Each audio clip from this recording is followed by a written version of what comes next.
Bonjour à tous, bienvenue dans ce nouvel épisode de Qui veut être mon associé dans la réalité. Tout d'abord, un grand bravo à tous les entrepreneurs qui nous ont envoyé leur pitch. C'est pas facile, il faut avoir le courage de se lancer, donc franchement, chapeau bas. Pour ceux qui n'ont pas encore eu le courage de le faire, vous pouvez toujours le faire. Vous nous envoyez votre pitch vidéo de 1 à 2 minutes à l'adresse team@angelsquare.co et on sera ravis de regarder ça ensemble. Voilà, on découvre ensemble le pitch d'une nouvelle startup qui s'appelle Barak. Donc c'est parti pour Barak. Alors déjà, avant de commencer la vidéo, je trouve ça toujours rigolo d'essayer de deviner ce que va faire la boîte en fonction du nom qu'elle a trouvé, parce que souvent les startups ont des noms un peu farfelus et tout. Donc là c'est Barak, B-A-R-A-K. Donc voilà, je sais pas, peut-être que ça va être autour de l'immobilier, des maisons, des baraques, voilà, on va voir. Hey hey hey, nous sommes Fanny et Stéphanie, les fondatrices de Barak, la résidence secondaire par abonnement. Voilà, résidence secondaire Banco, résidence secondaire par abonnement. Ok, donc déjà c'est un secteur où on ne voit pas beaucoup de, enfin disons le marché des résidences secondaires par abonnement, donc j'imagine que ça va être une espèce de colloque de résidences secondaires. On voit pas beaucoup de dossiers là-dessus, donc ça attire mon attention. Voilà, les fondatrices sont toutes les deux dans une cour de je sais pas où, elles sont peut-être dans leur incubateur, peut-être dans l'entreprise dans laquelle elles bossent actuellement, où elles n'ont pas encore démissionné, on va voir. Alors, Barak, c'est quoi? C'est une plateforme de mise en relation entre des propriétaires de résidences secondaires et des Français qui ont besoin et envie de s'évader régulièrement. En France, une maison sur 10 est une résidence secondaire qui est vide 90% de l'année. Alors que plus de la moitié des Français veulent partir au moins une fois par mois parce qu'ils rêvent de pouvoir se retrouver en famille, entre amis, au grand air ou au grand vert, en dehors de la routine quotidienne. Ok, donc elles aident les propriétaires de résidences secondaires à louer leur maison qui est vide 90% du temps. Bon, je me dis, ok, Airbnb leur permet aussi de faire ça, a priori. Donc j'attends de voir comment elles se distinguent des acteurs qui existent déjà. Les avantages pour les propriétaires, c'est la confiance que ça génère d'avoir des locataires abonnés qui reviennent. C'est moins de gestion et c'est des revenus réguliers toute l'année.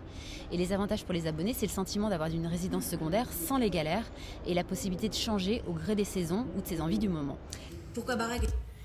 Ok, donc en fait, je comprends l'idée. Donc, en fait, il y a des locataires qui payent un abonnement permanent, j'ai l'impression, pour avoir le droit d'aller dans une résidence secondaire.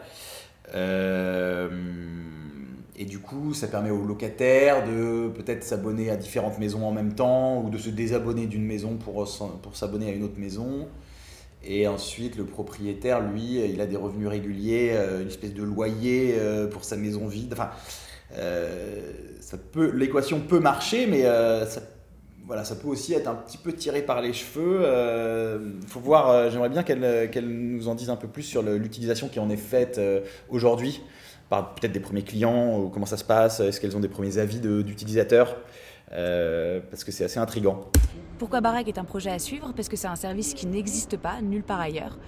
Ça, a priori, je confirme que ça n'existe nulle part ailleurs. Moi, j'ai jamais entendu parler de ça. Ce qui n'est pas forcément un bon point d'ailleurs, mais bon. Parce que c'est un large public intéressé, que ce soit des familles citadines, des télétravailleurs, des adeptes d'activités sportives qui reviennent régulièrement aux mêmes endroits. Parce que c'est un projet à impact écologique qui résout la question des résidences secondaires. Voilà, donc le buzzword impact écologique, donc c'est bon, on a réussi à le caler. Bon, ça me fait toujours sourire quand les boîtes de toute façon, il y a de l'impact partout maintenant, peu importe ce que fait la boîte. Donc là, a priori aussi. Même si ça saute pas aux yeux, l'impact écologique quand on loue des maisons secondaires. Bon.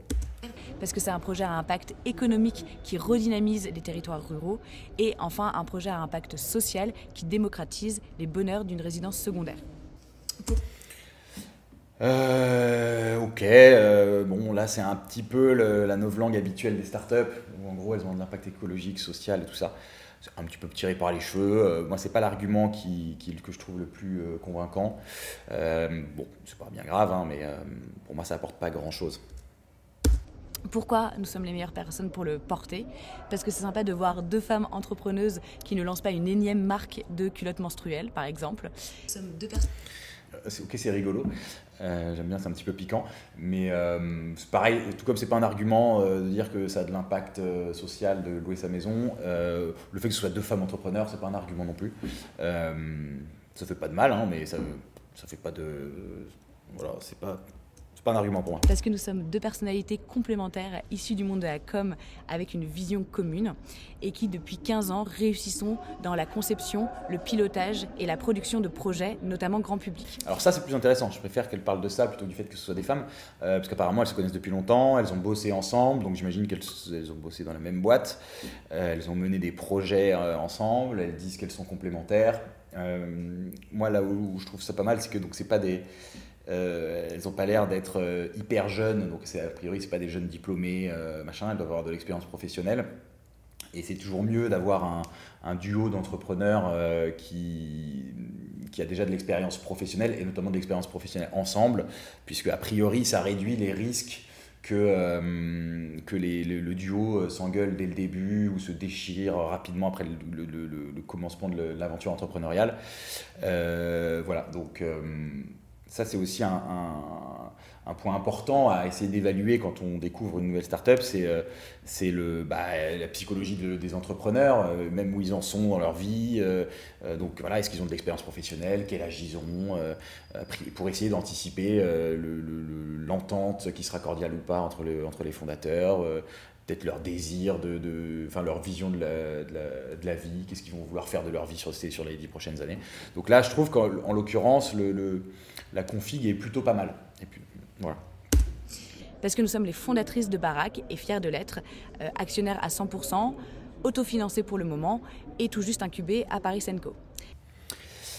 Donc elles sont actionnaires à 100%, donc ça c'est marrant parce que c'est assez rare d'entendre ça dans un pitch, et pourtant c'est vraiment important, c'est un super argument, enfin on va dire c'est le minimum syndical qu'elles détiennent quand même le capital de leur boîte, mais c'est bien de le dire, parce que quand on est investisseur, c'est une question prépondérante qui se pose dès le début, c'est qui possède le capital de l'entreprise.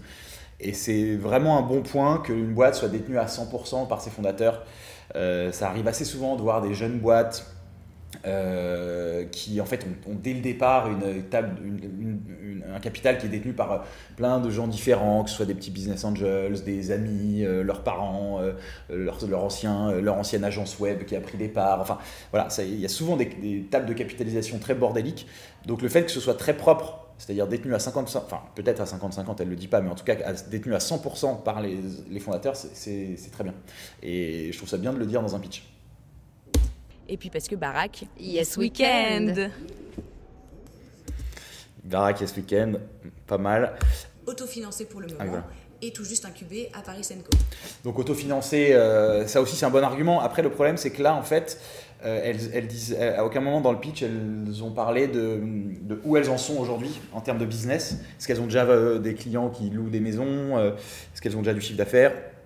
Je comprends qu'elles sont incubées, enfin elles disent qu'elles sont incubées chez Paris & Co. Donc peut-être que j'avais raison d'ailleurs, peut-être qu'elles sont dans la cour de leur incubateur. Donc voilà, du coup le fait qu'elles soient autofinancées, en fait si c'est le tout début et qu'elles sont peut-être qu'elles sont encore à Pôle emploi parce qu'elles ont quitté leur job il n'y a pas très longtemps. Donc c'est pas dur d'autofinancer une boîte où il n'y a aucun coût. Donc c'est pour ça que j'aimerais bien en savoir plus sur l'état d'avancement de la boîte. C'est peut-être, je soupçonne que si elles n'en parlent pas, c'est qu'en fait c'est pas très vendeur pour elles, ce qui voudrait dire qu'en fait elles sont au niveau zéro de leur business, c'est-à-dire qu'elles n'ont peut-être pas encore de clients, etc. Est-ce qu'elles ont déjà un site web, même des premières maisons référencées, j'en sais rien. Si c'est pas le cas, si elles n'ont rien du tout, c'est trop tôt évidemment pour parler d'une levée de fonds parce que on ne lève pas sur PowerPoint, on lève des fonds sur une première preuve de business et voilà, sur des premiers indicateurs d'activité.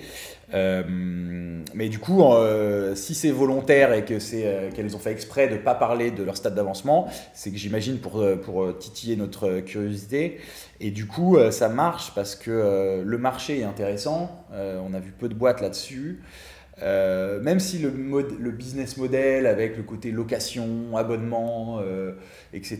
est un peu déroutant, je me dis que l'équation peut marcher.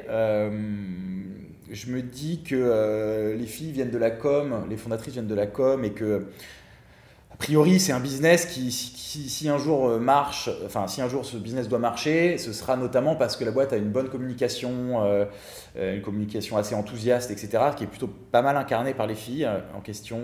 Donc voilà, ça me donne envie quand même d'en savoir plus. On va dire que c'est un pitch plutôt réussi et en tout cas ça attise la curiosité et ça donne envie d'en savoir plus. Voilà. Donc mesdames, avec plaisir pour avoir un peu plus d'infos sur Barack. Voilà, merci d'avoir regardé ce nouvel épisode de Qui veut être mon associé dans la réalité. À très bientôt pour le prochain épisode. N'oubliez pas de vous abonner à notre chaîne pour être tenu au courant des nouvelles vidéos. Et n'oubliez pas la cloche.